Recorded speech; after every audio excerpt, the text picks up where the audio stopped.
What's up, everybody? Welcome to this week's episode of the Dense Pixels podcast. I'm your host, Brad, joined by my co-host, Micah. Hey. And Terrence. What's up?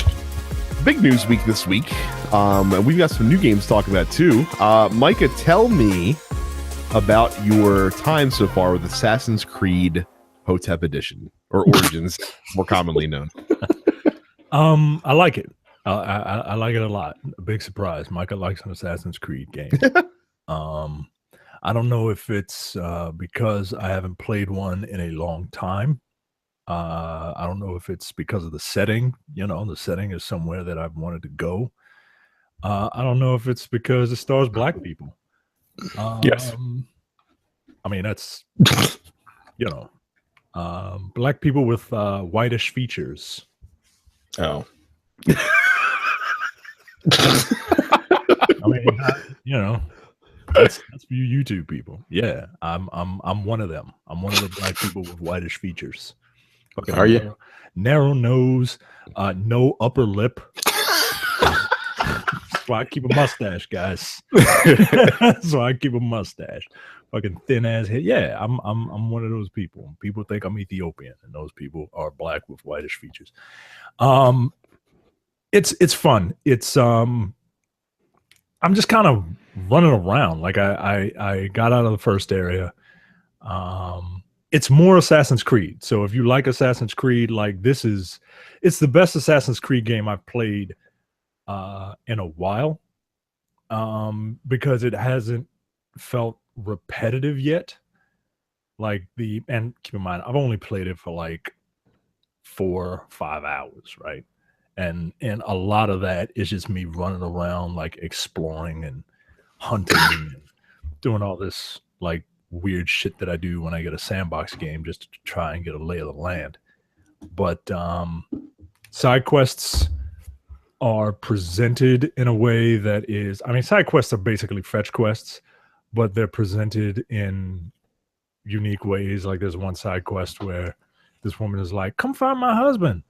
And I'm like, all right. And turns out the husband is, like across this river or something. And he's stuck on this little island, and crocodile or alligator or whatever there. So you kill the alligator, you talk to the husband, and the husband is drunk off his ass. You take the husband back to the wife. And then the husband's like, oh shit. Like, I remember now why I left. This chick is trying to okie doke me. She got me drunk. And she married me, and now she said I got to pay a virginity tax because I took her virginity, and now she got her brothers coming after me. I'm like, what the fuck is going on? That's a fetch quest, right? You go out, you kill something, you bring something back. That's a fetch quest, but it's presented in a goofball way, so it makes it feel fresh to me. I would recommend it, especially if you remember liking Assassin's Creed, but you haven't played one in a while because you just kind of got sick of it. Yeah, give this one a try. It's pretty fun. You seem unconvinced, Terrence. Like I haven't played it since 3. Yeah, I was over it by 3, and everyone is saying this is a good one. I don't think you would be into it, to be perfectly honest with you. Because it feels like it's gonna take forever. You know what I mean? To finish or just to finish. Like it feels like it's gonna take a long fucking time to finish. And there are very few white people for you to hang from trees like there were in 3. So I really don't know if you will get the same enjoyment out of it. Yeah, that actually kept me playing that game. Yeah. Like the combat is very different. Like it's very different. Like your primary attacks are all on the triggers. Like you block with the left. You block with the left bumper, and your main like quick attack is with the left bumper or the right bumper. Gross. Yeah, like, and then you switch that to the buttons. I don't like attacking with the triggers. I think you can switch it. It's a fighting game, and I have no choice. I'll have to double check to see, but it feels weird having my primary attack be the right bumper and my heavy attack be the right trigger. It just I don't know. I think if you change it though, like you could switch to a bow on the fly, right? And then the left trigger is to aim the bow, and Yeah, the the right aim, trigger, right. and the right trigger is to shoot. But I think if you change it, it might change the bow also. And I don't like that idea. But combat is very different. It's a lot more fluid, but it's awkward. You know, sometimes the auto lock is kind of funky. Like sometimes it won't auto lock. When it does auto lock, sometimes you can't change. And in this one, like they all attack you at the same time. Like they don't just wait their turn to jump in. Like it's fucking double Dutch attack. You know, like it's no, like they come after you. You get bombarded. So lock on is kind of a hindrance. Eagle vision is different. With eagle vision, you have an actual eagle now. So the eagle will scout out things for you. But normally when you press eagle vision, like the world turns blue and everything. It's detective mode, right? The world Right. turns blue and your enemies are in red and your target is in yellow. This time you have to actually see them with the eagle. Like it's not you don't have x-ray vision in the eagle vision anymore. You have to throw up your bird, and your bird you have to physically target enemies with your bird, a la Far Cry. Remember how in Far Cry you got a sniper rifle, you scope out a base? You got to do that with this. So it's basically the drone from Watch Dogs. Only it's a bird. Or Ghost Recon too. They've been repurposing that in a lot of games. Yeah. So it's different, but it's different enough that if you were a fan and you just kind of got tired, you can come back to it. But it's still an open world game. Like I found like a couple glitches and shit. Like, but I mean, nothing as egregious as like the horror show that was Assassin's Creed Unity. But you know, it's still an open world game, so you're gonna have that stuff, and I like it. Well, speaking of coming back to franchises, Mike and I have both been playing Super Mario Odyssey this weekend. And what I said about it when I came back from the GameStop Expo was that it felt like putting on like a well-worn pair of jeans, and that still remains true. It's fun. It's fun. It feels good. And I just like the way the game is laid out. It's a very good game. Yeah, it's I mean it's Mario. Like it's Mario. And it's Mario that harkens back to Mario 64, right? Like none of the horror show that was Sunshine and the letdown that was Odyssey. Like Galaxy. Yeah, Galaxy. The worlds are fun to play around in. Like even worlds that I traditionally hate, like ice worlds and water worlds, they're not bad. You know, like as soon as I got to that one ice area, I was like, oh, what the fuck, man? Like, you know, it's bad enough Mario has like this slight little momentum thing that he does before. It's weird. Like Mario has this little momentum thing that he does when he starts running, but then the actual jumping is pinpoint. And it's hard to do that on ice, but then you just throw your little hat at a Goomba and all of a sudden you can just walk around. Like that mechanic of taking over enemies and using their abilities to solve puzzles is pretty fun, man.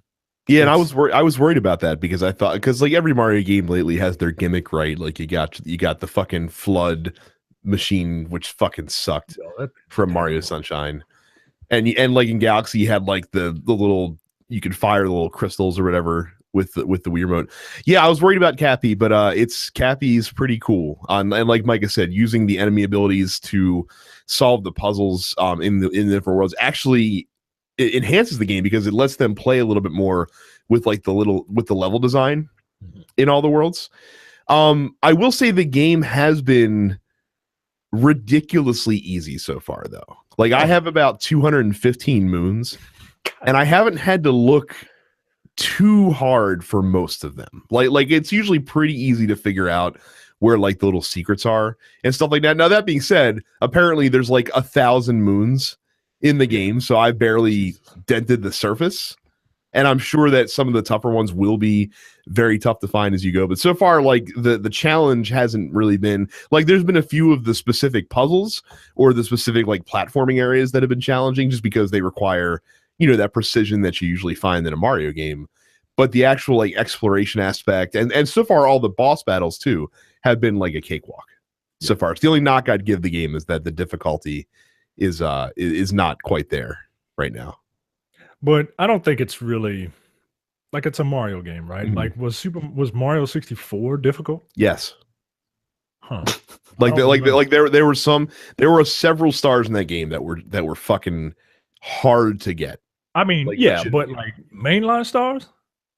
Some of them were trickier than others, and like the Bowser levels, like the first couple times you played them were difficult.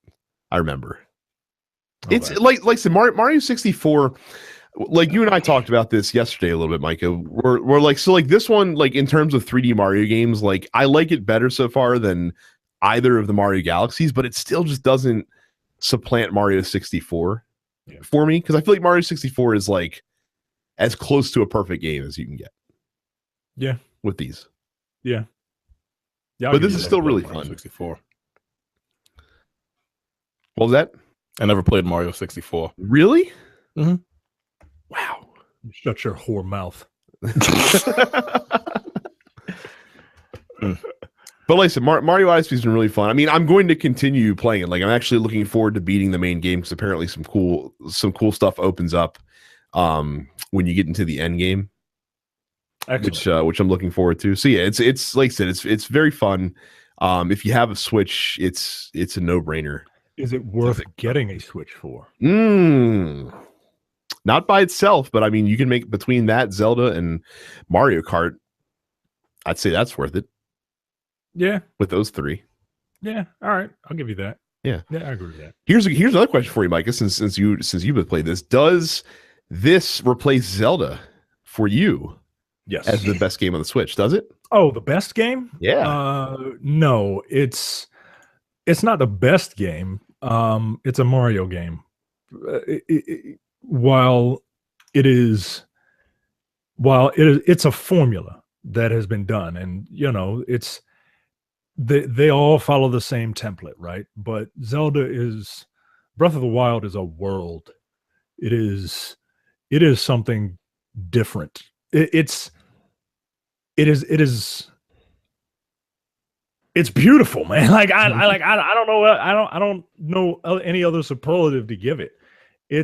You have to think in that game. Like that game is deceptively difficult, right? Like the puzzles, like you really have to figure them out, right? Like these moons, I mean, ground pound a hill, bam, boop, boop, boop, boop, there's a moon. Like, all right, yo, all right.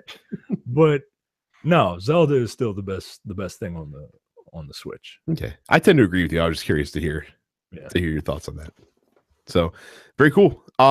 So real quick, if you are not a premium member, it's a damn good month for premium signups.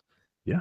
We just recorded Casino Royale. That'll release later this week. An excellent episode of The Men with the Golden Tongues. We took a terrible No Time to Bleed movie and made an excellent episode out of that. With Virtuosity. That movie's amazing, guys. Sure. That movie's amazing. And this week's episode of Look Forward is going to be insane. I can promise that. And then we haven't heard it yet. Haven't recorded it yet. Haven't recorded it yet. I guarantee you. Being recorded tomorrow. Oh, is me? Are you going to be on it? Maybe. Uh-oh. So. I'm gonna have to tune in. It's gonna be lit, as the kids say nowadays. So and the airing of grievances as well, and video episodes of the Nerdpocalypse podcast. So again, densepixels.com/premium, $5 a month, $50 a year to sign up for that. If you've not done that yet, please do so, and you will be rewarded. Trust me. And then if you've not subscribed to our YouTube channel, youtube.com/densepixels. You can make sure you subscribe to the show there. We release this podcast in video format. We do game reviews. We do Let's Plays. But so again, youtube.com/DensePixels. And I'll mention up front because I've been mentioning in the back, this is the last week. Our friend Carrie, who many of you have heard on the show before, is doing Extra Life. She kind of has we'll call it the official Dense Pixels Extra Life channel because none of the three of us are able to do one this year. Donate to her if you can. She's raising money for many children's charities. She's gonna be playing games all day on November 4th, and you can find her Extra Life page. We'll link it in the show notes, and we'll also make a post about it on our Facebook page for you to check out as well. But please contribute if you can. That would be great. Releases this week. We missed Super Mario Odyssey last week, but I'm sure most of you guys listening probably know that came out. The Xbox One X comes out next week. I don't know why I put that on this week's docket. My head was in the wrong space. You were so excited. Yeah, I suppose. Terrence is the one that's actually excited because he's actually going to get one. So excellent. Let's see. Call of Duty World War II releases this week, of course. And you know what? For a Call of Duty week, like normally people stay away from Call of Duty, but there's actually quite a few games, not like huge games, but a lot of games actually coming out. Dot Hack GU Last Recode, which I think is a remake of a previous Dot Hack game, is coming to PS4. There's a new Bubsy game coming out. Bubsy. The fuck? The mascot that was left behind during the 3D platform mascot wars of the mid-90s that's featured like Crash Bandicoot and Gex and things of that nature. The Woolies Strike Back. Yeah. But Bubsy. A Bubsy game, guys. I thought this was a good idea. I have no idea. And then a racing game called Actually still exists? Yeah. Apparently. Spin Tires Mud Runner is a racing game that's coming out. On the digital front is a new month. Therefore, we have new Xbox games with gold to check out. So Xbox One, the entire month of November, you can get Trackmania Turbo for free. For the back half of November into the first half of December, you can get Tales from the Borderlands, which is a Telltale game, for free. And for 360, these games are also backwards compatible with Xbox One, of course, as well. Nights into Dreams for the first half of the month, and then Deadfall Adventures in the second half of the month. Wow. Those are terrible. Yes, they are. Happy Halloween, guys. Like, why? Because they want people to actually buy games in the month of October and November. I guess so. I guess the backwards compatibility. They made some of the Xbox original games backwards compatible. Yes. One of them being Ninja Gaiden Black. Oh, yeah, I guess that would make sense why you were playing that. I was like, yeah. What the fuck is Terrence doing? Yeah. I don't even, was it Saturday night? It was Friday. It was like Saturday night. I streamed for like 4 hours. Started the game from scratch. The game was really fucking hard. I forgot how difficult that and you used to be a savant at it. So like I made it to chapter 7 or 8 before I turned it off. And the funny thing is it wasn't the enemies themselves. Like the camera in Ninja Gaiden is garbage, right? So there were some jumping parts that I kept fucking up on, and they just frustrated me, and I turned the game off. Not the combat, because like that started coming back to me as I was playing it, and I started remembering how to take out some of the enemies. But like, yeah, you're fighting with the camera as well as the enemies themselves, which is another reason why the game is so fucking hard, because you'll get attacked off screen, and shit is kind of unfair. None of these other digital games are important, so I'm going to go off on a bit of a tangent because you just made me think of something that I was thinking about earlier today. So, like, I was thinking about the longevity of Mario Odyssey, right? And like, while it's a really fun game, I don't think that we're going to look back on this as like a timeless Mario classic, right? To stand up for all eternity. And I got to thinking, I was like, why are all these like most of the games that we would consider timeless are generally older, like, you know, NES, Super Nintendo, that sort of thing. And it's funny, like, because the reason those games are so timeless is because they're so simple, and they were forced to create like amazing level design and really smart gameplay elements. And it's funny, as games get more refined and they're able to do more stuff in the game, it actually hampers the game's like longevity because they're constantly innovating on these new mechanics, and it makes older games feel extremely dated when you go back and play them. Yeah. The movie industry has the same issue, right? Like everything used to be practical effects and models and blowing shit up for real, and now you just get fucking Photoshop and just like, hey, take this pile of scrap metal and make a transformer out of it, and we'll just let that be the story. Like, wait, what? That doesn't. Okay, Mr. Bay, whatever. Yeah, like I said, no one would confuse Virtuosity as like a timeless film after seeing the mid '90s nonsense. That was I beg to differ. Someone does. There is no confusion about it. It literally made Russell Crowe's career. That's an interesting way to bend that. Denzel Washington. Denzel Washington, after coming off of Malcolm X, chose to do Virtuosity. He could have done anything. He could have done literally anything. He should have done literally anything else. And one release date announcement: the Curse of Osiris expansion for Destiny 2 releases on December the 5th, which I would also imagine would coincide with Season 2 of Destiny 2. Yeah, so everyone who hates Destiny now can we'll see you back in a month. Can love it again, and then hate it by December 15th when they fucking do everything. Wait, what the fuck is Mutant League Football? Is that old school game? Yeah, I think they either remade it or this is just a re-release of the old game. Like from like the 80s. Didn't they make a more recent version of Mutant League Football a few years back, if I'm not mistaken? Mutant League Football was on the PSP at one point as part of EA Replay.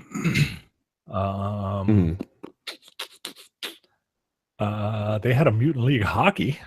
Oh, this is Mutant Football League, apparently. Oh, wait, what the fuck is the difference? I'm pretty sure it's a game that plays very similarly, but also can't get sued, I guess, because they're not using the same exact name. So perhaps this is knockoff Mutant League. There was Football. A Kickstarter for this. It is the spiritual successor to Mutant League Football because it's developed by Digital Dreams Entertainment. Who did the original Mutant League?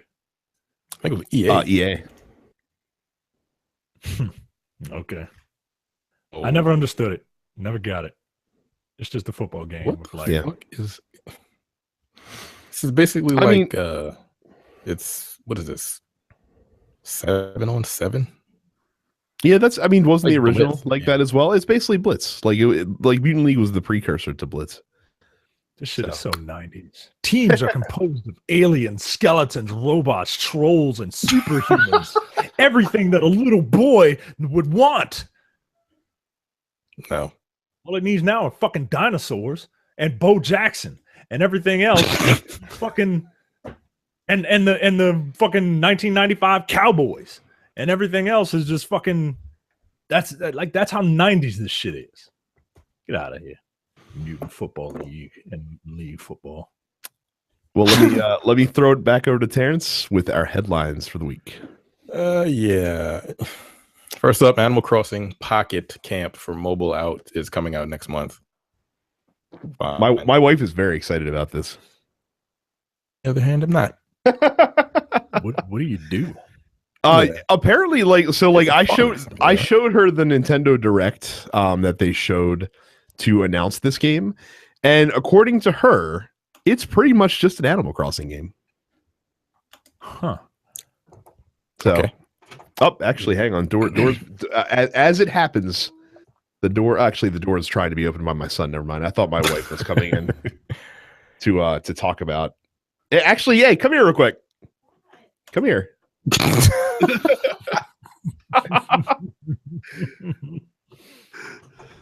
I've done this once. Come here. Tell the audience why they should care about Animal Crossing Pocket Camp. Well, if you like Speaking of the microphone. If you like Animal Crossing at all, you would probably like this because you can take it with you everywhere and you don't have to worry about your battery dying because most of you probably have like some sort of charging device with you for your phone. That's a weird sales pitch for that game. Like you can play it. Like it fills that itch because like I've been missing some Animal Crossing in my life, and I mean it's the same kind of stuff over and over again. You know that I know and I love. I don't see my good friend Tom Nook as much in this one, which I know you called him the slumlord. He is a slumlord. But yeah, I absolutely love this game. I'm very excited for this. All right, fair enough. Thank you. All right. So, bullet point. It's the same stuff over and over again. Bullet point. Most of you probably have your charging devices with you anyway, so you don't have to worry about the phone dying. Pick it up. So I keep my phone from dying. It's terrible. Oh my goodness. Hilarious. Amazing. So, yeah. I mean, if you didn't know any better, you think she was like a Nintendo marketing executive or something like that.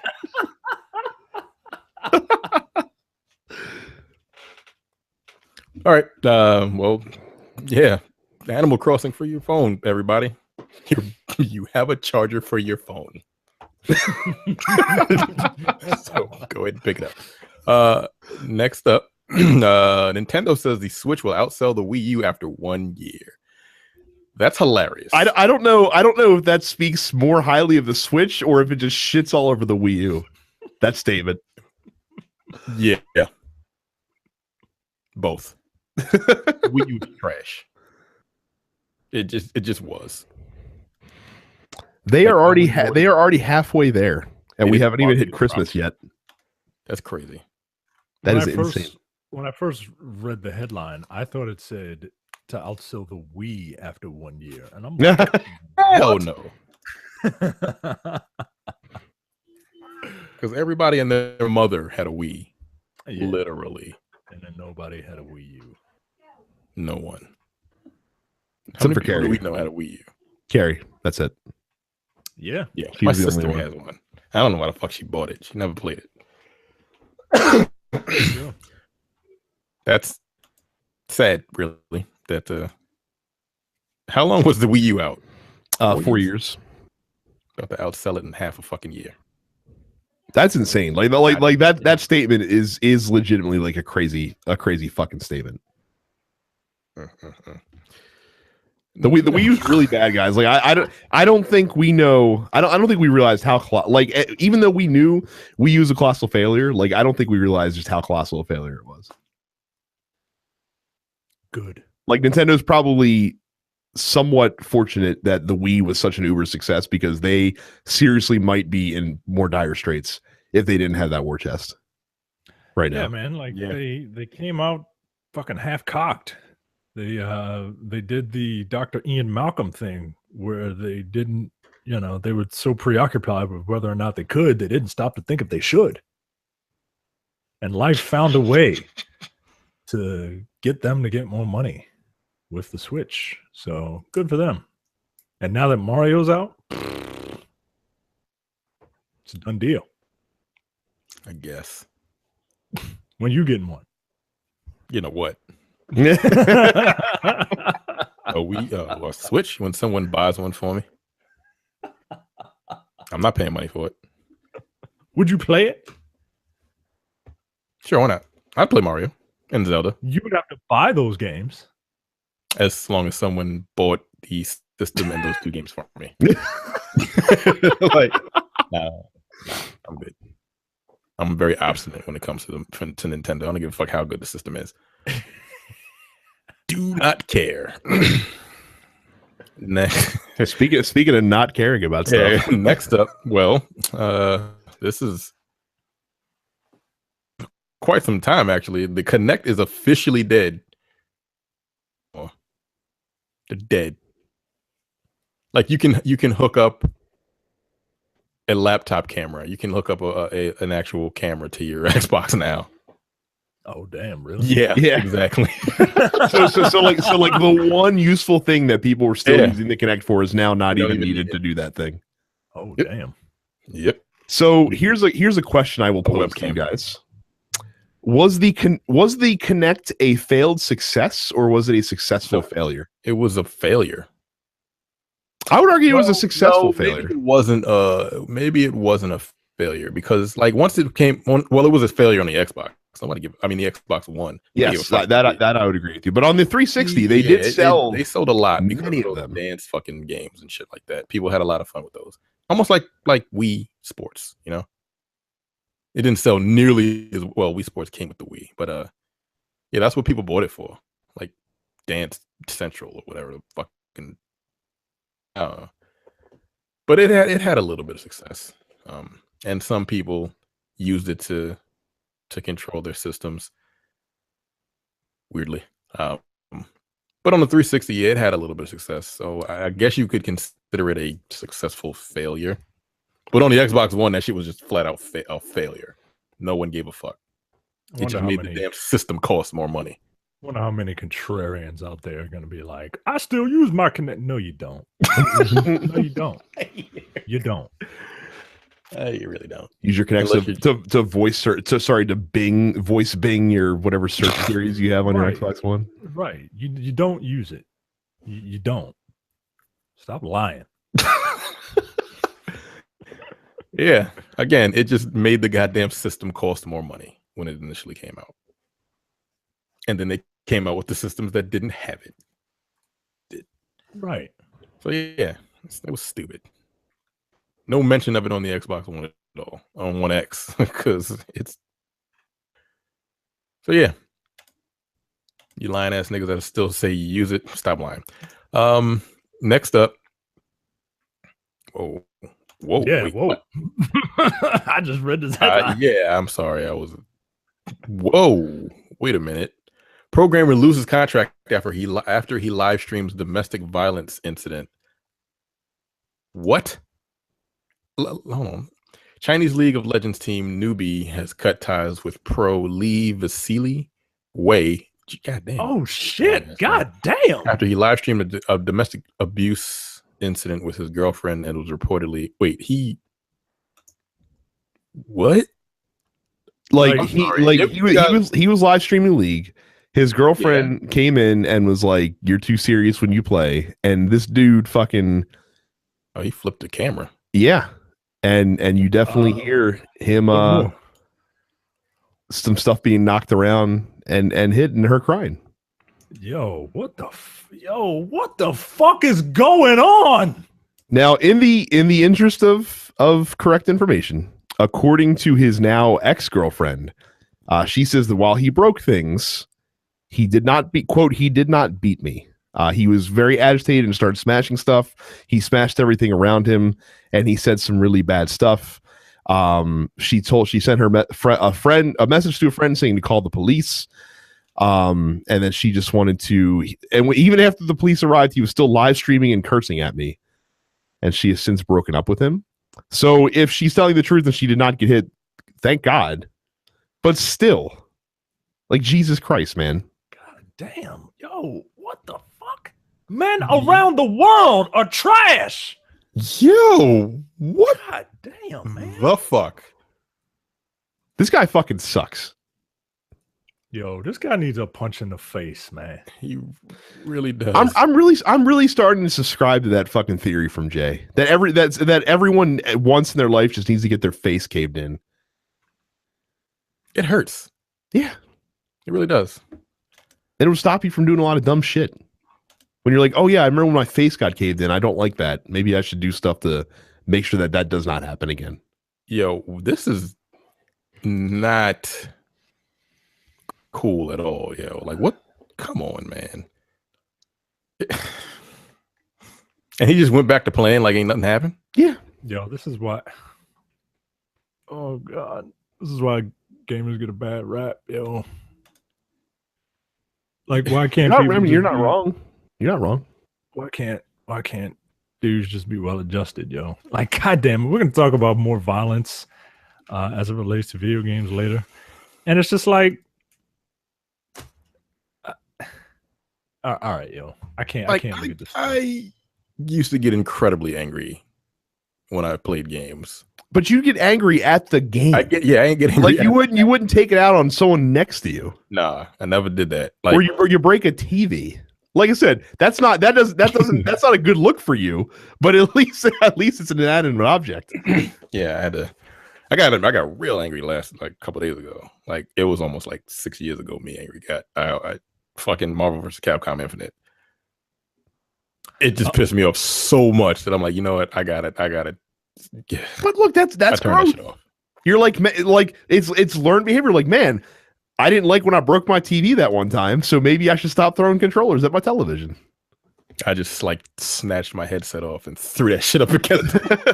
Like it was because like I was fighting, and all of a sudden, for some reason, like my character decided it didn't want to do what I was telling it to, and I was already losing it. Like the score was like 2-17 or some shit like that. That was the I lost 17 matches and won 2. It wasn't fun. But like the last match, I just was really fucking pissed, and I'm like, yo, what the fuck is going on? And I just lost it, and I'm like, you know what, I got to turn. So I just threw my headset and just turned the damn system off and went to bed. I used to keep a stuffed toy next to me when I watched Capital playoff games. That's the one time where my normal mild manneredness turns into complete and utter overreactionary contempt when I'm watching playoff hockey that my team is involved in. So I would always keep like a plush toy or something next to me, so that if I needed to throw something, it wouldn't be something of consequence. Are you one of those sicko sports fans that secretly needs their team to just get there because you wouldn't know what to do if they won? Kinda, yeah. I really wouldn't. I've experienced like the only joy that I've gotten to experience, like the only true joy I've gotten to experience as a sports fan has been the 2 Ravens Super Bowls, and even that they don't really fucking count. Yeah, you don't care about the NFL football anymore. I don't really give a shit about the NFL anymore. Yeah, like if the Caps ever won or if the Orioles ever won the World Series, I would not know what to do with myself. Like you'd be elated, and then it's like, oh, okay, all right, well. I mean, we did it before. So it would be like what would happen if a Christian ever got definitive proof that God wasn't real. Like their entire belief system would collapse around them, and they're like everything I've led to know all my life has been a lie. Damn. Oh shit. All right. Wasn't me. Had Jane here or what? What's going on? What's going on? Shit is funny. Yeah, men are fucking trash. Going back to the story. Yes, men are absolute trash, as we talked about last week as well. And again, I've said this on several occasions in our fan group, or in several of our fan groups. Was at dentspixel.com/fans or therocketlift.com. Well, fuck that show. That doesn't count. Yeah. But yeah, if you have a problem with that, you're an asshole. Yeah. What the fuck, man? Like, I can't believe. I don't like that shit, man. I don't even like when someone implies shit about. Yeah, I'm gonna keep it cute. Next story. A Def Clan takes down Destiny 2's Leviathan raid with ingenuity and determination. So, that's fucking awesome. I don't understand how this could have been. I don't understand how they could have done it. So they used the different the different signals and shit that you can do, that you can give your characters to get through this. So yeah, pretty. I'm assuming. I guess you can type out shit you're deaf, but you can fucking still type. I don't know, man. So I'm assuming they set that up, and you're like, hey, this is going to mean that or whatever. And then they did it. But this raid requires not only like. And again, I don't know how this compares to other Destiny areas, but this raid requires voice communication and like quick reactions from hearing instructions from your teammate. So that's quite a thing, especially like during the boss fight and during the gauntlet. Like if you can't hear what someone's saying, but you're able to convey that message fast enough to get it to your team so that you can properly do the thing you need to do in a efficient manner. That's outrageous to me. That's insane. Good on these guys. That's impressive. They're fucking superheroes, man. They're all They are, man. They're all fucking Daredevil. They're Death Devil. So that's really cool. That's fucking That awesome. is cool, man. One guy's like, yeah, this method is actually probably more efficient than people actually talking and saying it, because most of the time people talk over one another and you can't hear what people are saying, or the microphones will cut out. So there you go. Fucking deaf people doing it for themselves. All right. That's one way of putting it. That's cool. Like, I think that's it. That's all I got, right? Oh, there's one more. Oh, there is? Oh, Yeah. Mass Effect Andromeda's loose stories ends will be tied off with a novel. And fucking EA just They're going to write a book. poking that bear this week. Poking that bear. You buying the book? Fuck that book. Nah. Fuck out of here, that book. Fucking book. Think of the read to fucking finish Matt. Get the fuck out of here. EA with your bullshit. You seem angry, Brad. Did you listen to last week's episode? I did. Not that angry. Allow me to take this time to tell a anecdote quickly on the podcast that Micah already has heard before. So if I felt at all bad about me ranting against EA last week, they made sure that I would not feel the same, that I would not harbor any resentment later on that same week last week.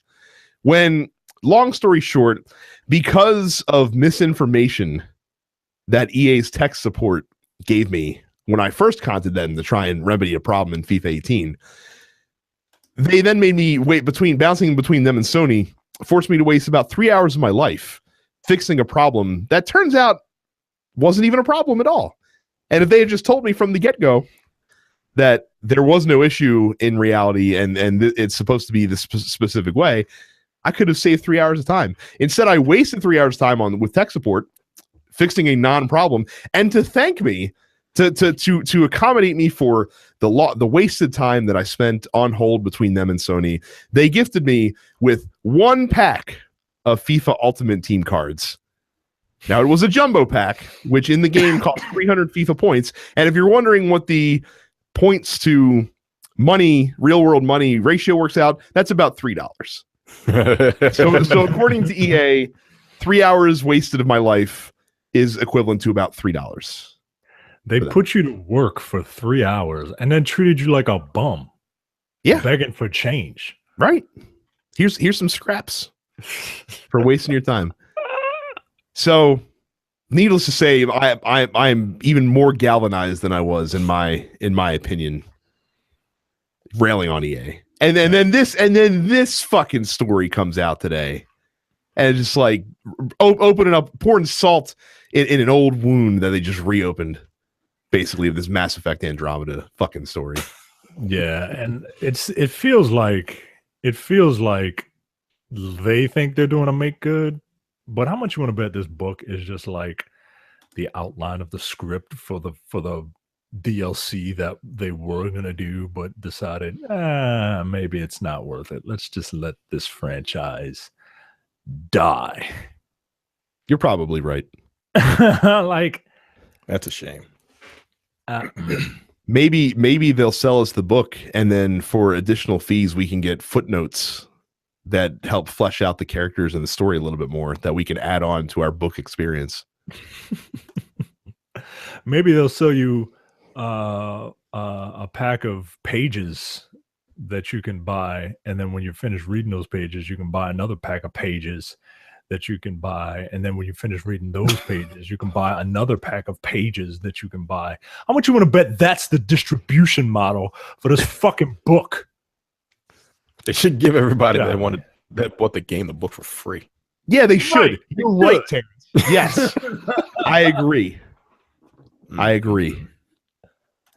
Poor Mass Effect. Fuck EA. Your line's fuck Nintendo. Mine's fuck EA. Put that on a t-shirt.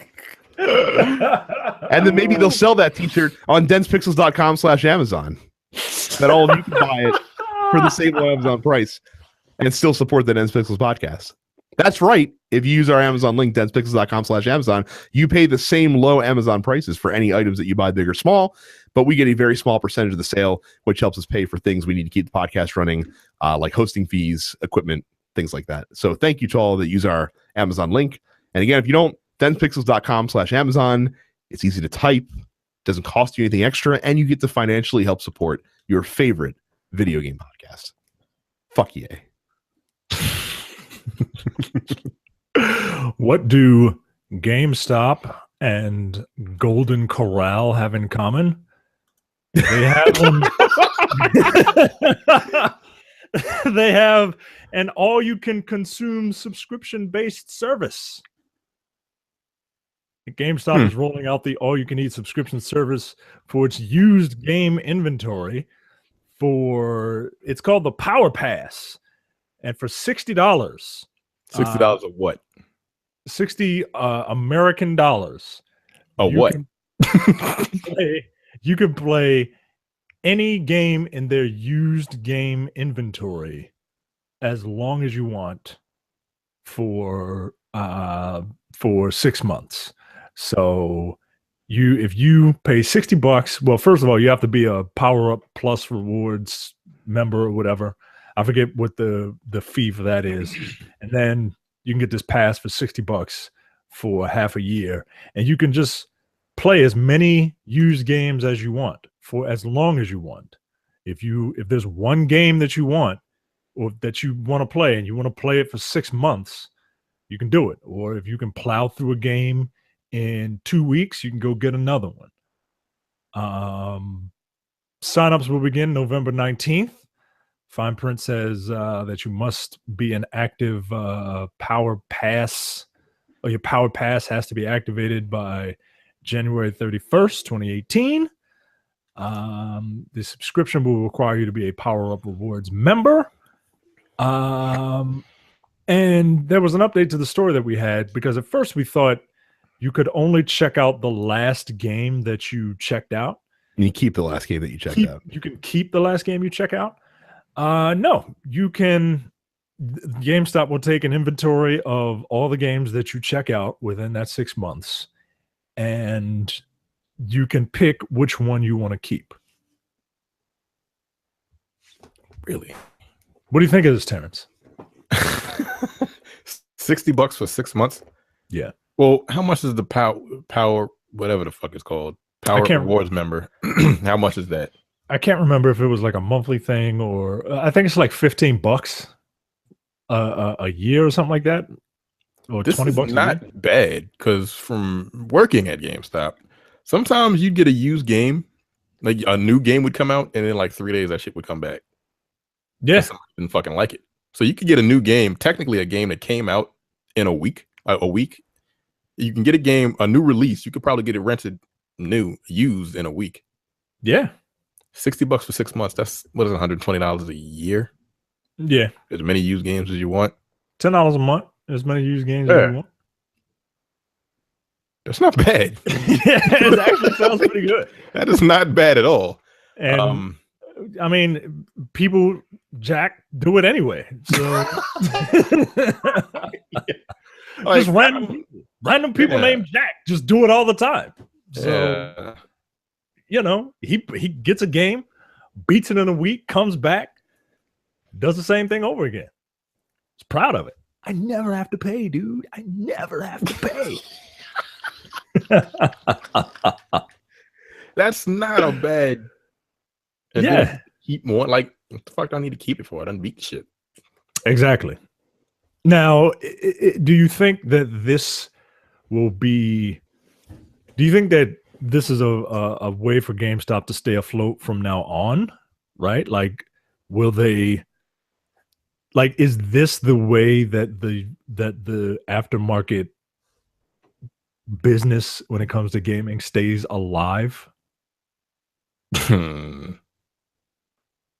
know, is this how the game is used? Like the actual company doesn't get them any money from it, right? That's all GameStop's money.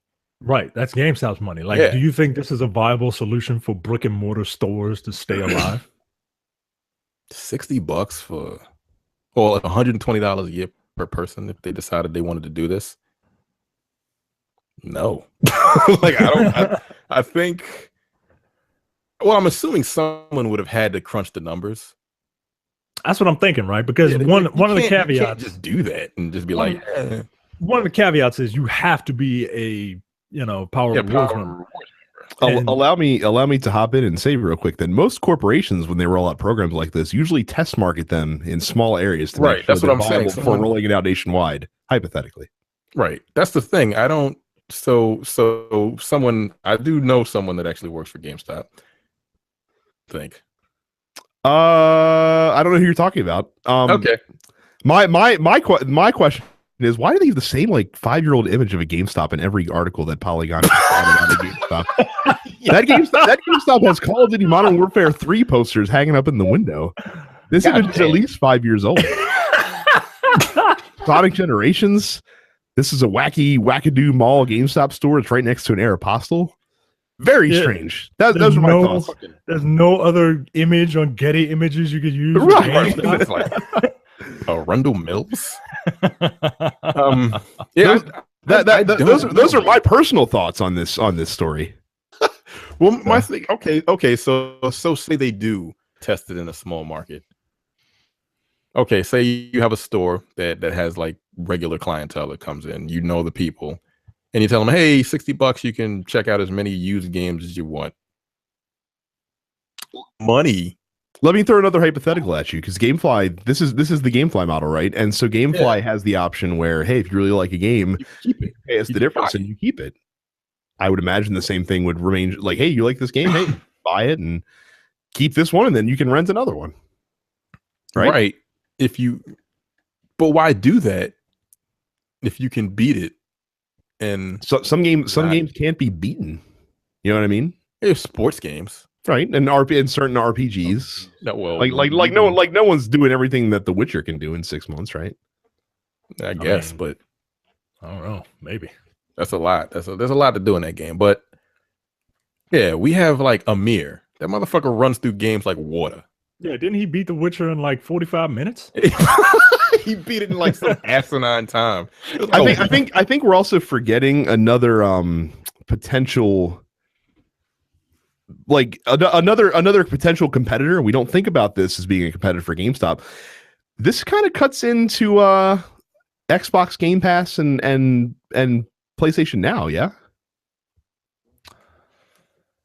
Because it's like, hey, you're paying a lot more games, the same price, but you have a much larger selection. But here's the thing: you don't have to leave your house for that. That's true.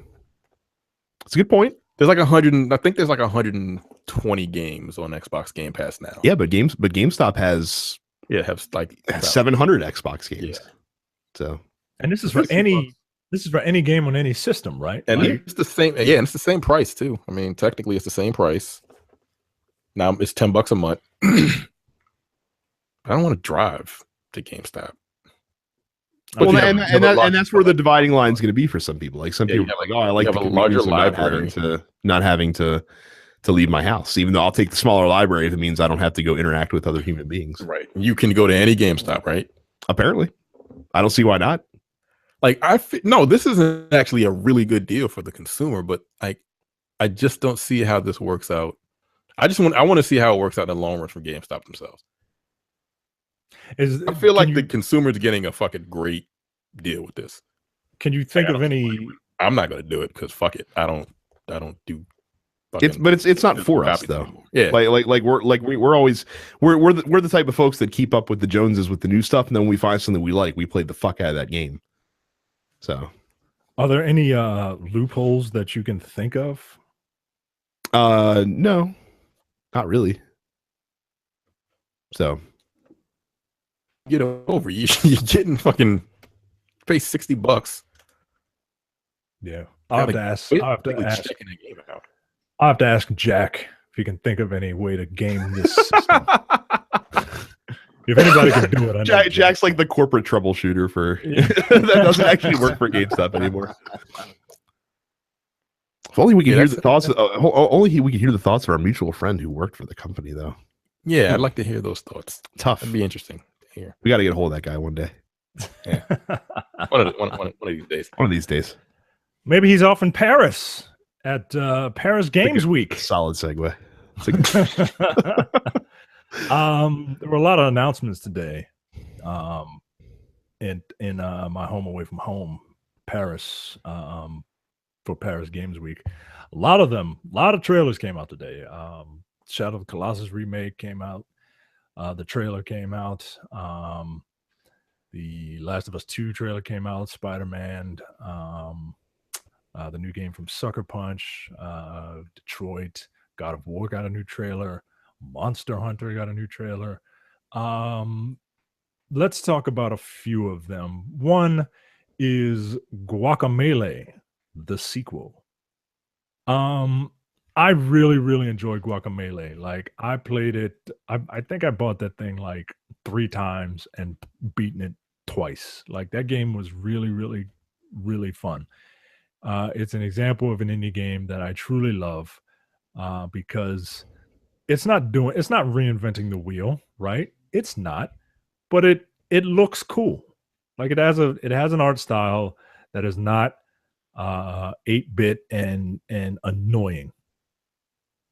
And it takes a setting that you usually don't see in games, right? Like, this guy's a fucking luchador, and there's this like Day of the Dead stuff going around, and he transforms into a chicken, and he beats people up with wrestling moves. Like, what the fuck? Like, this is amazing.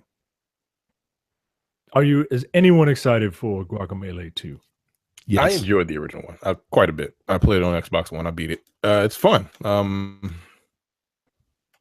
I'll play this one when it comes out. I'm not super excited, but I really enjoyed the first one. The sequel will feature 4-player co-op. That seems like it's going to be very weird. Is that couch co-op? I don't know. I would assume so. For a game like this, you could easily do that. Yeah. I don't know if it's coach co-op only. Is what I. Yeah, that's the Okay, thing. I see what you're saying. I don't have 4 friends to bring over and play couch co-op with. Yo, I don't even think I want to do that, to be honest with you. So yeah, I don't have friends that live near me. And whose fault is that? Hey, she didn't want to come to Baltimore. I can't blame her. Right. I was like, wow, we can get a real big house in Baltimore. Like, I don't want to live in Baltimore. Like, you know what? That's why you're a lawyer, because you make the best arguments. Can't beat that argument. But I don't want to live in Baltimore. I don't want to live in Baltimore. Like, well, you got me there. Okay. Got me. Can't beat that argument. Try it. You can't beat it. The next game that we're going to talk about is called Ghost of Tsushima. Are we going to talk about this? Just briefly. I mean, we've been wondering what Sucker Punch is working on for the last couple of years now. And this is it. Samurai game. The end. We don't know anything else about it. We don't know a lot about it, but Sucker Punch, those of you who don't know, did the infamous games. And I'm very curious it's an open world feudal Japan game. I don't think I've ever seen one of those before in a traditional open world sense. Like, I don't include those Dynasty Warriors and Samurai Warriors games. Yeah, they But do not Onimusha. count. I don't include Onimusha as an open world game either. Those games are Resident Evil games set in feudal Japan with Jean Reno in them. Yeah, it was an Onimusha 3. Yeah, Very bizarre. that was very weird. That's another series that I wish would come back, by the way. Capcom. And don't hold your breath. Yeah. How awesome would that have been to put Samanosuke in Marvel vs. Capcom? Capcom. Fucking people. But I don't know. Look, I like all that Asian shit just like every other black nerd. So so I'm excited. The only thing that gives me pause is Sucker Punch's Sucker Punch, the infamous games have very floaty platforming. Do you agree, Brad, or am I bugging? You are not bugging, as you say.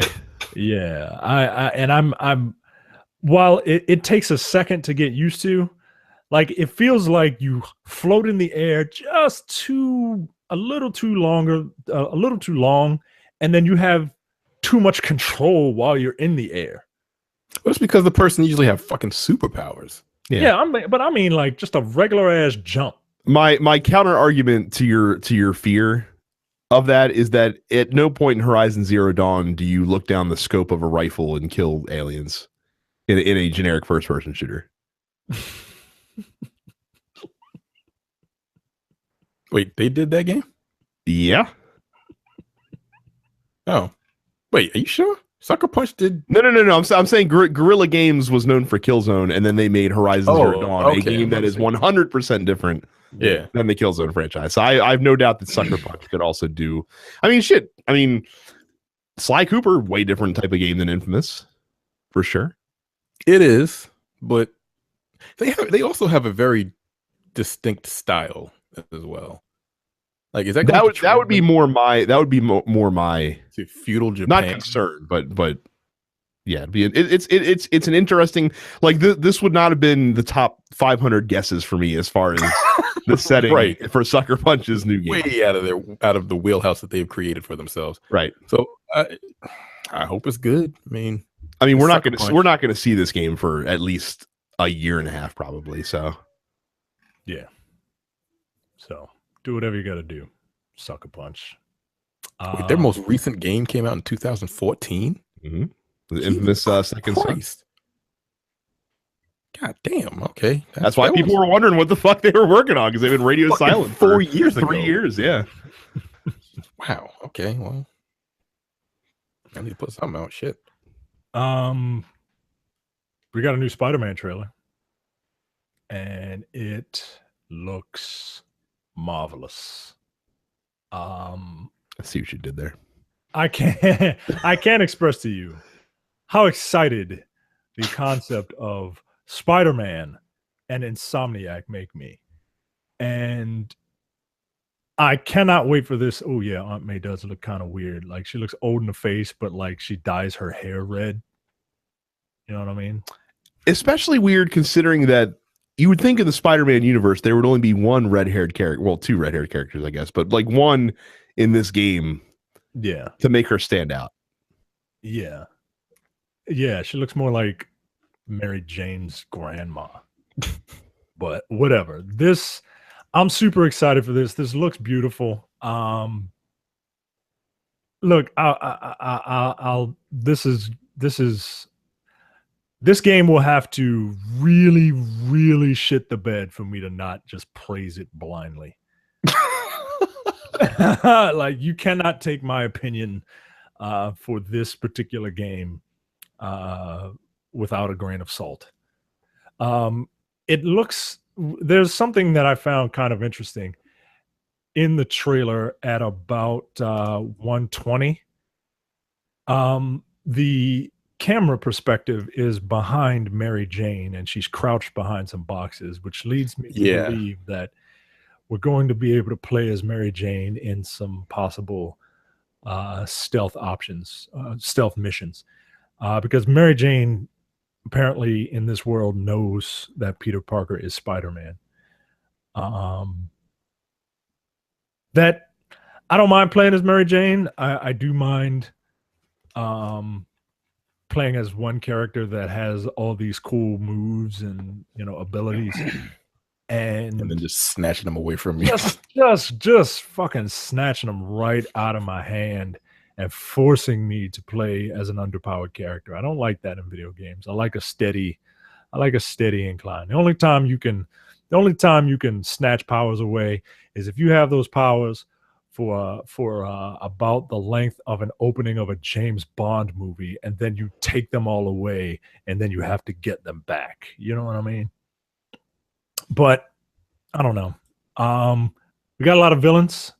Mr. Negative is shown primarily, but we get a quick scene of Wilson Fisk, and Norman Osborn is talked about. We get a quick scene of the Shocker, Dude, I can't tell you how hopeful I am for this game. I want it. I really want this game to be good. I really, really do. And I really want to be able to change that Spider-Man outfit. Yeah, I don't really like the outfit. I'm not feeling the white Spider bothers me a little bit. Like I'm not a super Spider-Man fan, but the white doesn't look good at all to me. What's wrong with the white logo, guys? Yes. Well, I figured, with the white logo, Spider-Man won't be able to run as fast or jump as high.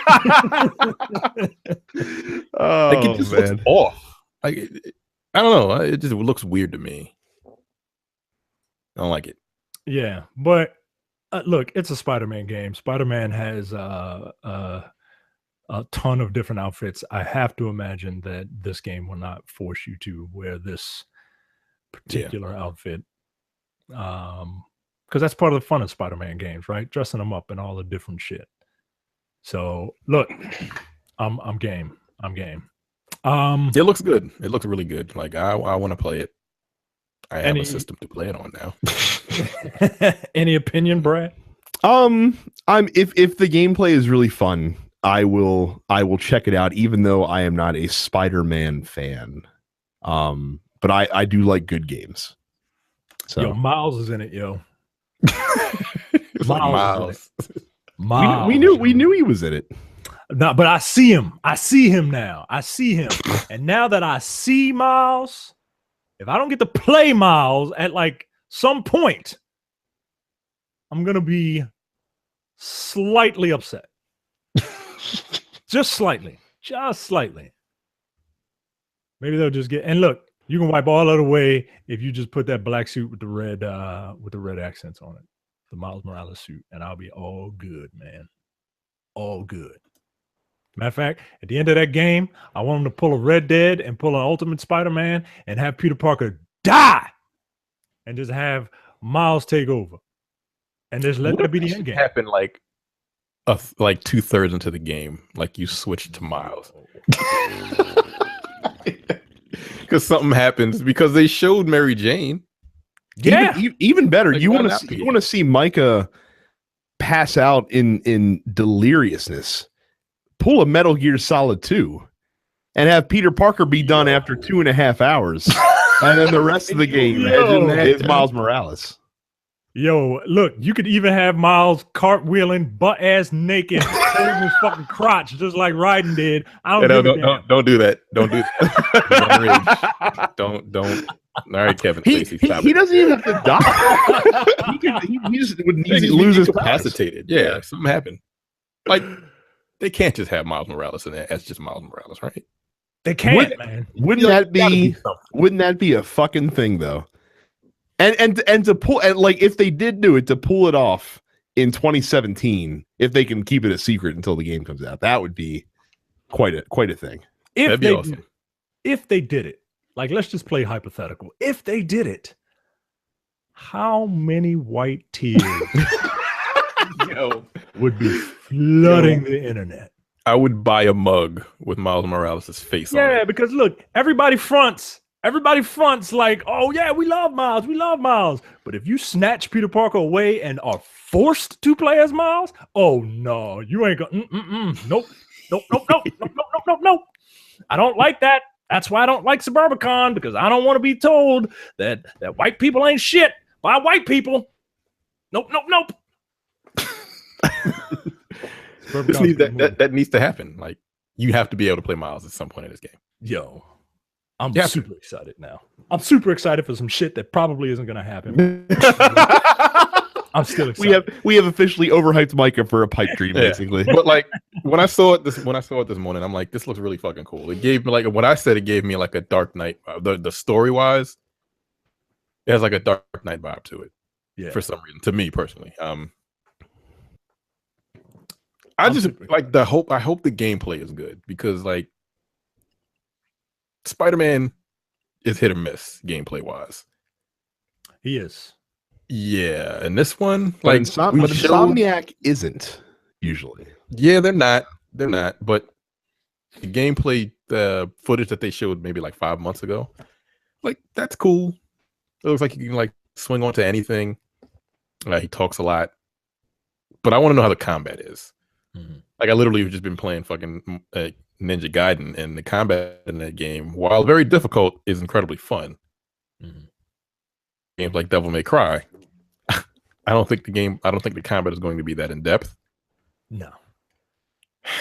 Which is that's just something that I wish, but it is what it is. I don't want easy web swinging. I don't want holding a button and then just automatic. No, I want to work for that shit. Yeah, I want to actually be able to pull off like not super can combos, but I want to be able to do cool shit.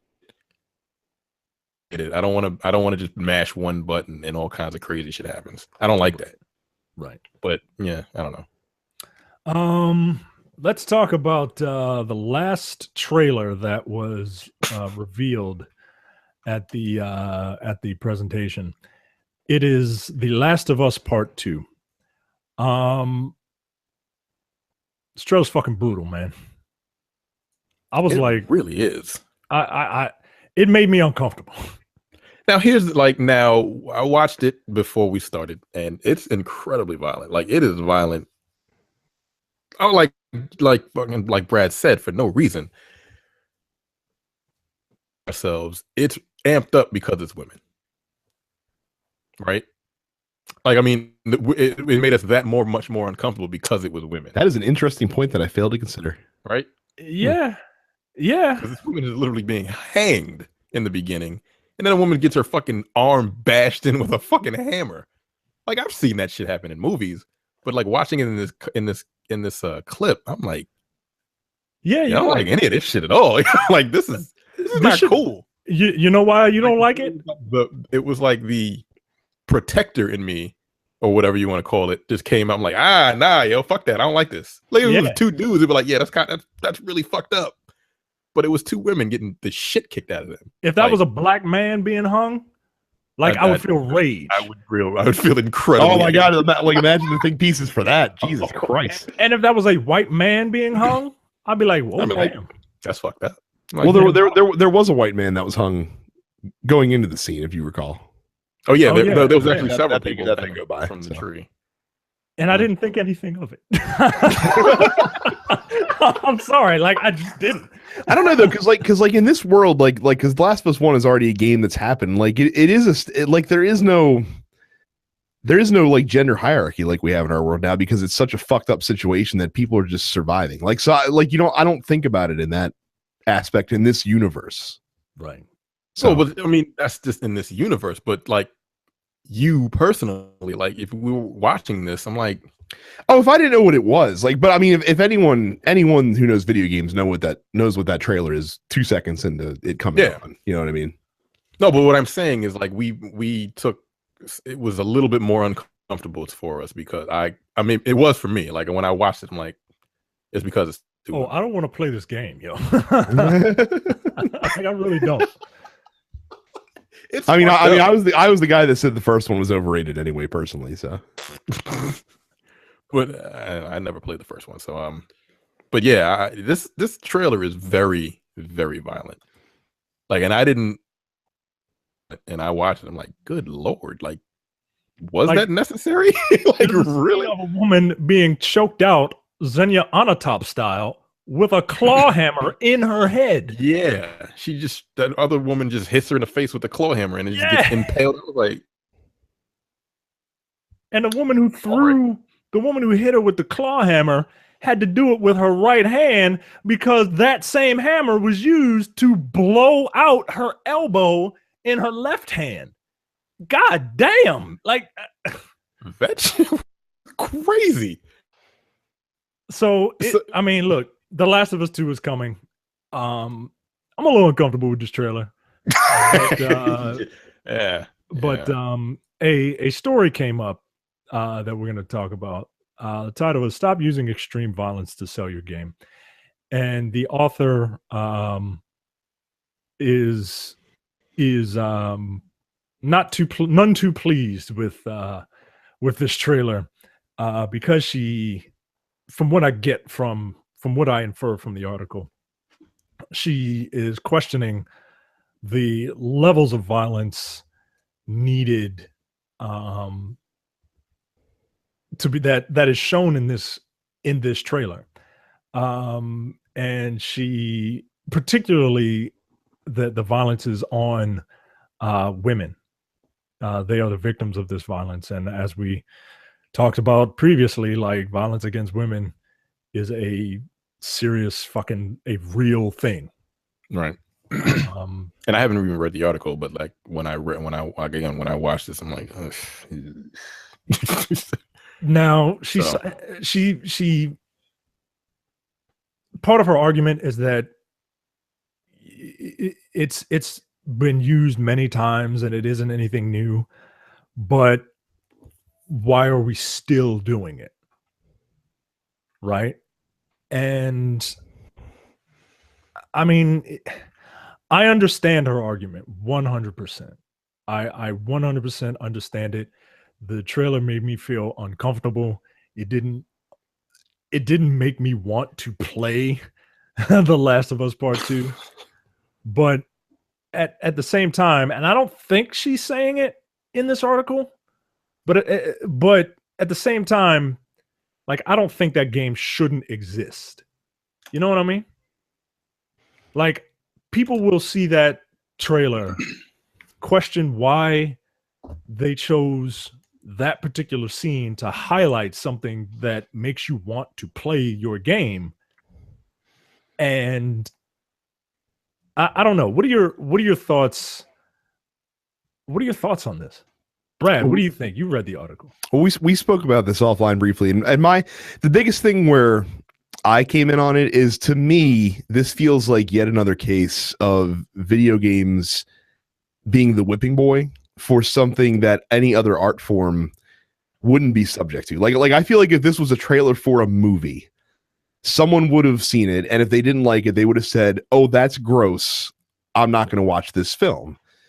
Whereas with the video game, I feel like that a lot of people who don't like this are like, "Man, I played The Last of Us 1, and I know it's a brutal game, but man, this just makes me uncomfortable.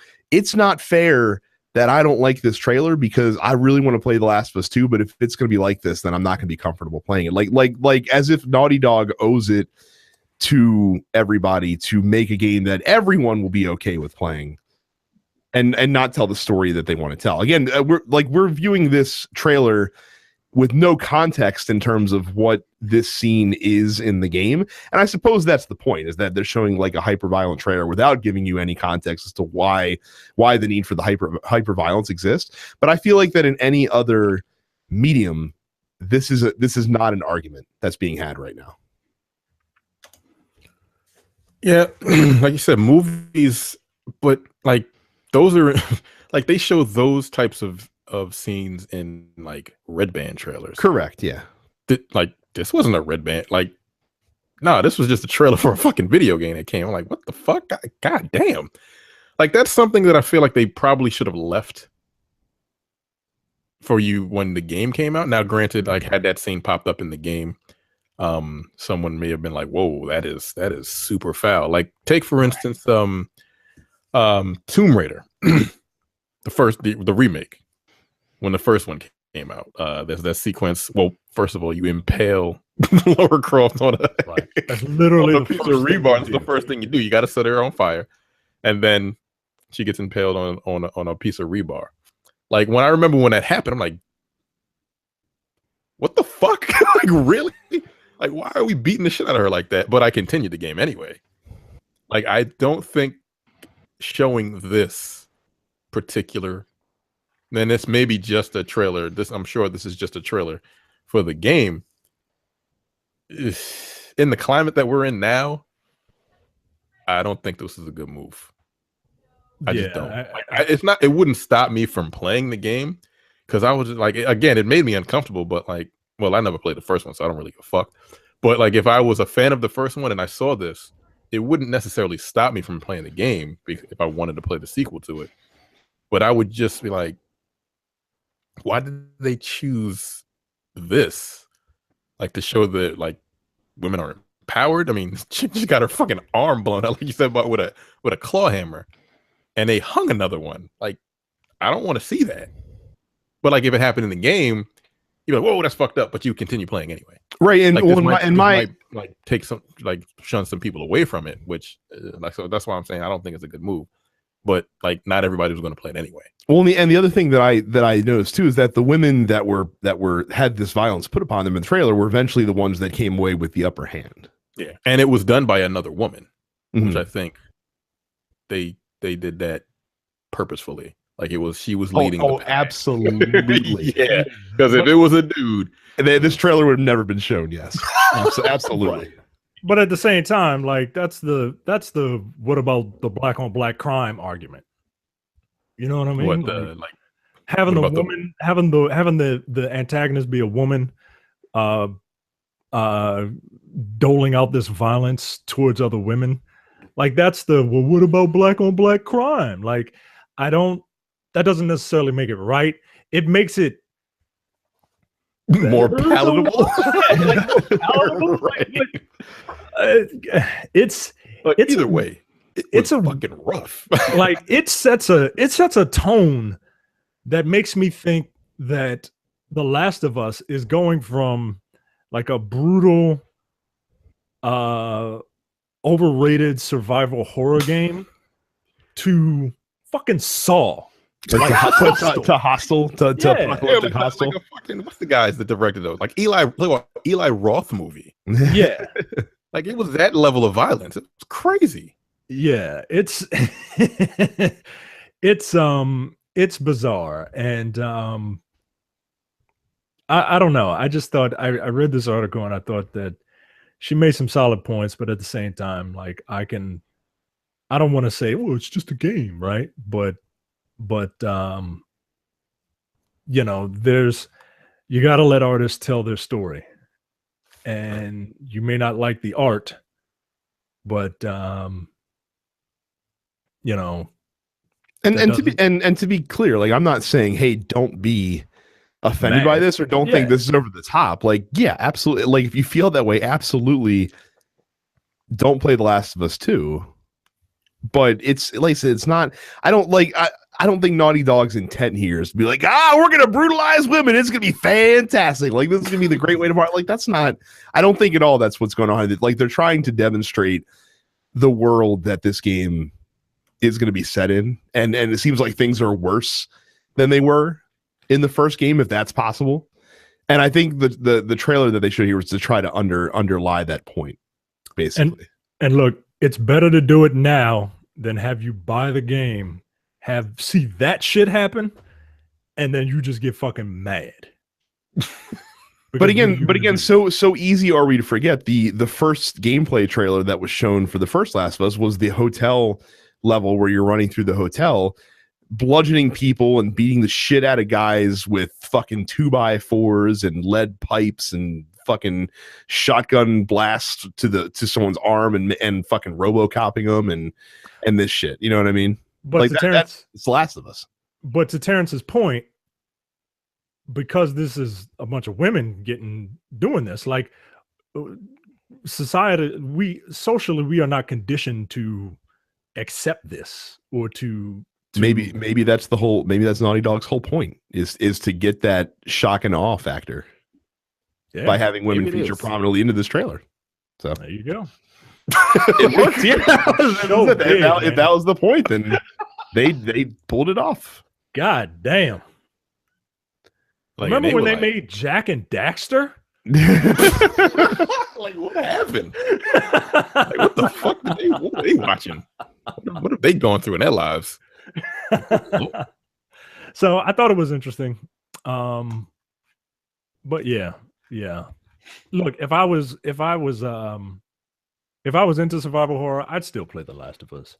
But this trailer is brutal, man. It's fucking brutal.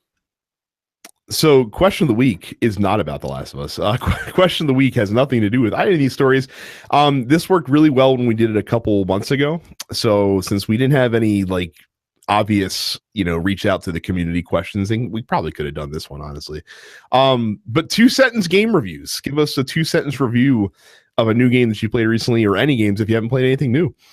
Evan says, I like Fortnite. it's better than PUBG. I'll take your word for it. Evan's word is law. I think Terrence would support that statement.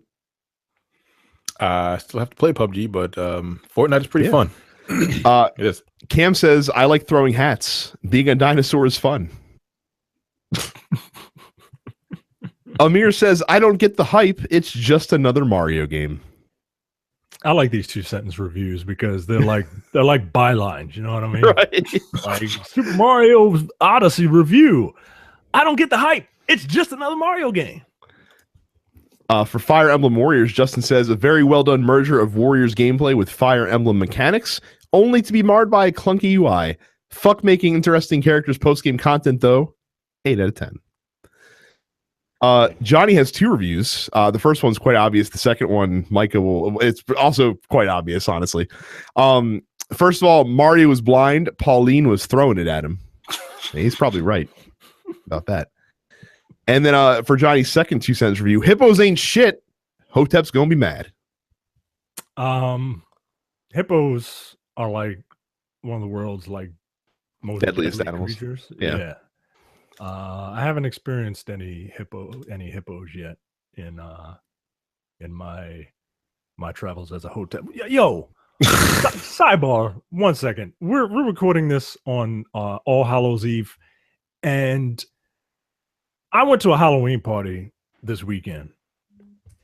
I shit you not. There were like 5 dudes or like dudes and their girls wearing like Pharaoh Hotep gear.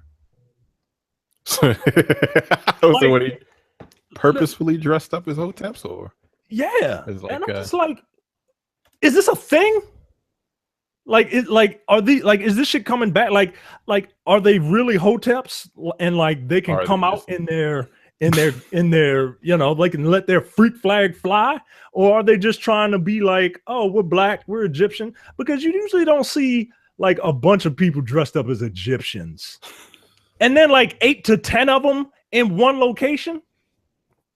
or were they just like, was it just like being jokingly being, because were they making fun of them, or were they actually like? I don't think they were making fun, man. I think we got an epidemic in Washington D.C. And it's not just the main one. Like, we got a sub epidemic. Anyway, that was just very odd to me. I was disturbed by it. Another Amir comes back. It's the best one in the series. You get to play as a black guy. Also Assassin's Creed. First, I thought he was talking about Watch Dogs. I'm like, yeah, I agree with that. Gaston, I'm going to skip his first sentence and not count it because he's just talking about the game that he's referring to. The music is great. The game is fun and quirky as all hell. And my wife gets a power moon for not only having her own file and playing on her own, but also for being my player too every now and again. Talking about Mario Odyssey. Malcolm says, Iron Banner whack. Where's my loot? Johnny's back for a third question, or third response. Cuphead is great. A perfect $20 to give to a friend. Terrence, I'm shocked you haven't gotten Cuphead yet. You would like it. Well, now that he knows that Johnny's doling out $20 to people, he's probably gonna wait. Oh yeah, give me $20 so I can get Cuphead, Johnny.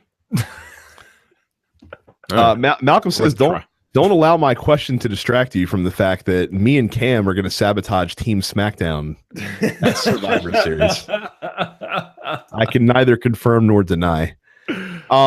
Anthony says, the live team is in control.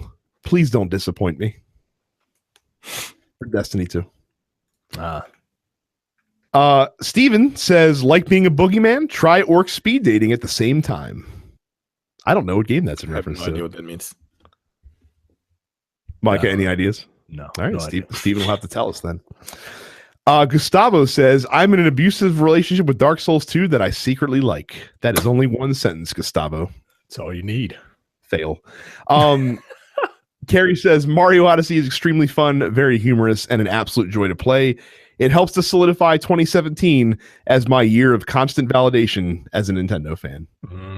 Slow down. Still no Golden Sun sequel though in 2017. Just saying. Right. When that comes out, then you can go ahead and pat yourself on the back. Jake says the 7th installment was great for 7 hours. Where's my goddamn Drift Lobby turn 10 for Forza 7? So, Max says Fortnite Battle Royale is fun if you like a game that makes sure you die in the first 5 minutes and will eventually make you kamehameha your computer out the window. Download it. Michael says 7 Days to Die is one of the clunkiest games I've ever played on PS4. However, I'm addicted to playing with this turd and I can't stop. The game looks ugly as hell. I've seen people playing it. Like, I get it just looks bad. It got a terrible review score. Yeah. A terrible people seem to score. like playing it nonsense. I mean, it's that you like what you like. I'm not going to judge you. Trey says Ghostbusters with Japanese high school shenanigans. That tomboy who hates you totally wants you, by the way. That's for Tokyo Twilight Ghost Hunters Daybreak Special Edition. That's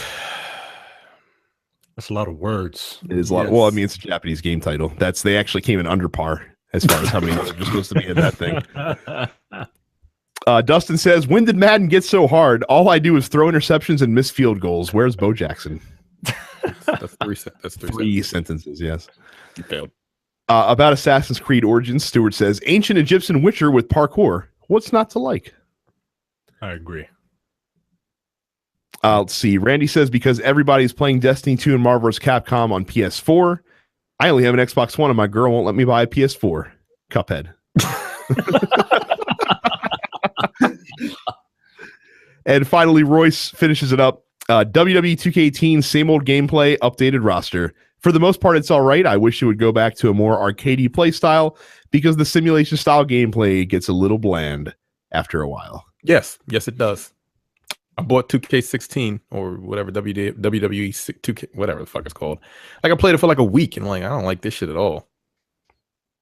It's fucking boring. I mean, if they can't even convince Micah to purchase that game, then they're fucking up. No, I'm not getting that game. So that's the easiest mark in the room, and he won't even pony up that money. Nope, can't do it. Won't do it. Cannot play with him. Cannot win with him. Cannot coach with him. Can't do it. I'm just too. After this weekend, I'm just too used to hearing you talk in a Denzel Washington cadence. So, and that was question of the week. Thank you guys for your responses. I like 2-sentence game reviews. Like I said, we'll dust that one off with regularity because I think it's a good one. So, as Terrence alluded to before, if you've not joined our gaming group on Facebook, please do that. It's densepixels.com/fans. There's always raucous conversation in there every single day of the week. It's a good time. Make sure you leave us a 5-star review. We will read it on the air. Make sure you follow us on Twitter at densepixels, also on Facebook. Subscribe to the show. You can use any podcatcher that you want, or iTunes or Google Play Music. We are all on Twitch TV as well. I am Dense Pixels Brad. Terrence is Apparition 410. Micah is Dense Black Nerd, and Carrie is Suffets Carrie. And again, Carrie, check out her Extra Life page. Donate if you are able. She will be streaming all day on November the 4th, which is a Saturday. Again, her Twitter handle is Suffets Carrie. I know she'll be playing some Pokemon. I think she's going to be playing Pokemon TCG.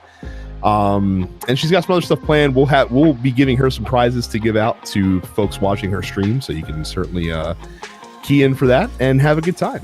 That is all for us this week. I'm going to go back and get some more moons in that Super Mario Odyssey. There you go. Take it to work tomorrow. Oh, man. So thank you guys for listening. We'll see you next week. See ya. Take it easy.